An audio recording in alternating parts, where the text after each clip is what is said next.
All right, guys, what's up? Back in the basement with the basement master himself, Big Brandon over here. Haven't kicked you out yet? What are we going to talk about today? We're not leaving. That's right. We're going to set a bed up over here. But before we do that, I want to talk about Voltras. And Voltras is something that's came up on this channel several times. Sure. You've talked about them a few times yourself. Yeah. And I see all these things out there. What's possible with a Voltra? You can do this. You can do belt squats. You can do double flies. You can do accommodating resistance. I don't know, maybe it makes dinner for you too or something if you hit the right button. But what I really want to know is from a powerlifter's perspective, from a guy that's done competitive powerlifting, Sure. How do you use a Voltra in actual practice? Yeah, so give me the rundown, man. So for me, the Voltras are, let me just start by saying they're a great tool. They are an expensive tool. So if you're not familiar with them, each one I think now is like $2,200, and that's not even including any of the mounts that are out there. So for two, you're definitely looking at probably around $5,000. Super expensive. However, there could be a lot of potential value, as you guys have talked about some of your other tours with Dr. Taddy Waffles and some of the other people. But for me, how I use these as a power lifter, obviously most of my training is based around squatting, benching, and deadlift.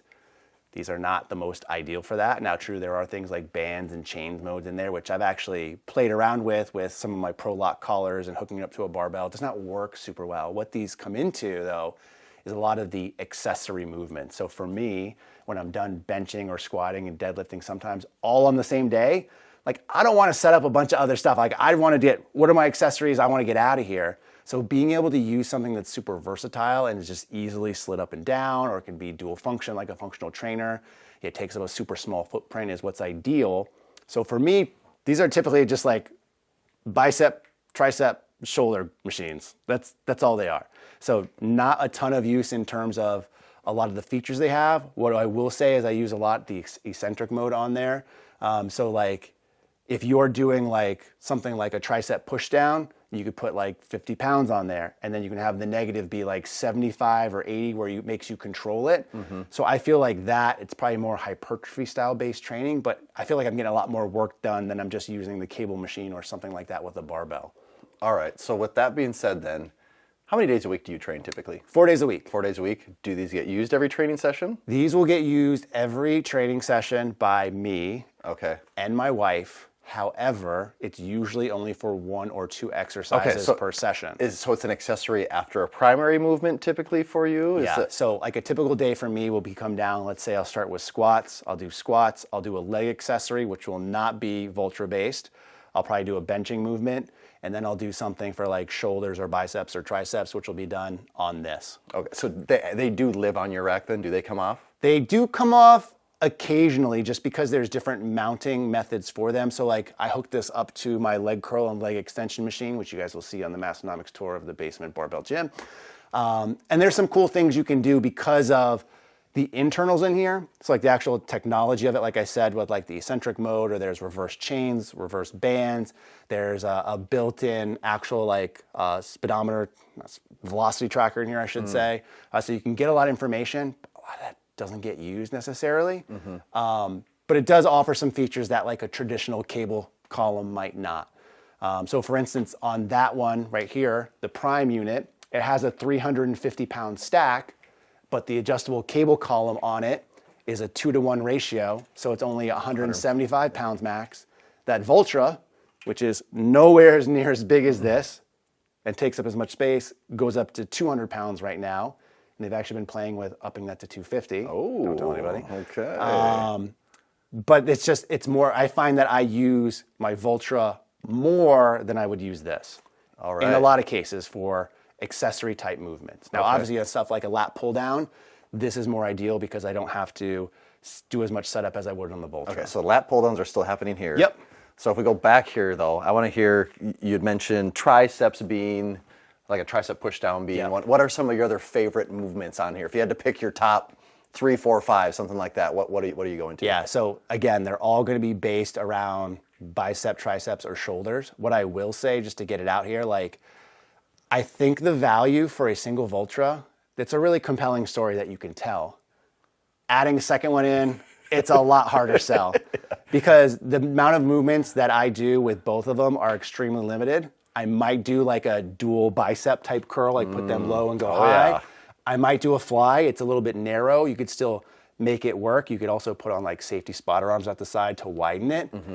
I hardly ever do those though. So like the selling of a second Vultra is difficult. The main selling point is number one, the versatility of it and the size footprint. So to get to answer your question as I dance around it and try to think of good answers to tell you is like mostly bicep, triceps, so like push downs, overhead work. There are other mounts that you can get with it too, which I have. We might show some in B-roll. There's a bar mount adapter.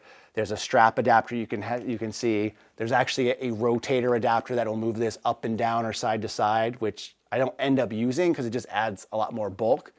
And again, I think the selling point here is that they're so minimal footprint.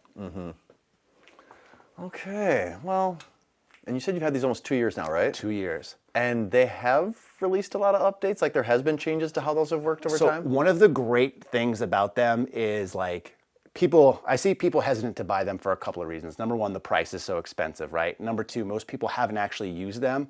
So you're not likely to buy something that expensive without having used it. I don't think I've talked to any people that have used this and said, I don't like it or it's not worth the price necessarily. But one of the best things is as I say that, people are like, oh, I'll just wait for the V2 because technology, is always updating. Like from my conversations with them, the roadmap on this is still, let's get the most out of this box that we can. All right, so they're saying there's a lot of life left then. And it's free upgrade. It's not like you have to pay for these features. There's no subscription-based stuff out of that. So all of it has been free and all of it has been, let's focus on this box and squeeze the juice as much as we can. Okay.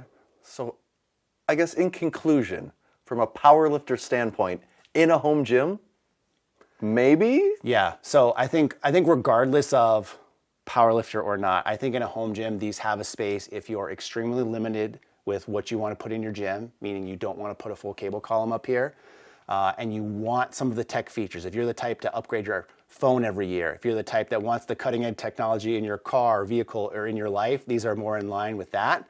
If you just want to get strong, stay strong, use your strength, you guys know the spiel. I'm a fan of that. Then you're probably better off buying something that's like selectorized or uses plate loaded because it's going to be cheaper, less potential issues because if this thing bricks or they go out of business, who knows, you could lose the usability of this. And that stuff, it's pretty much good as long as you are. So, All right, well, I don't know if he's made my decision any clearer here, Tanner. I'm still thinking this one over. It might be a little time before I decide if I'm on the Vultra train or not. But let me know in the comments, do you have a Vultra? And if you do, what are your favorite exercises with it?